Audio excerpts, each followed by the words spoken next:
David, thank you for doing this. Just to wrap things up, I wanted to ask you about how excited you are to get this new PC that I just built, or that I'm in the process of building. We're still waiting on that backplate for the motherboard so I can finish it up. And what are you going to do with the PC once it's in your hands? So a lot of work, a lot of maybe some nodes in the background, definitely some wallets, definitely lots of couple hundred Chrome tabs maybe.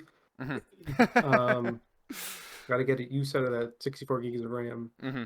I'll actually be able to fit my entire Steam library on my computer, I think, maybe for the first time in a couple years. So yeah, I'll finally be able to get full use of that 3070 Ti. Hmm. So currently I have a 1900X Threadripper. 8 core, So yeah, that should 16 be, threads, right? yeah.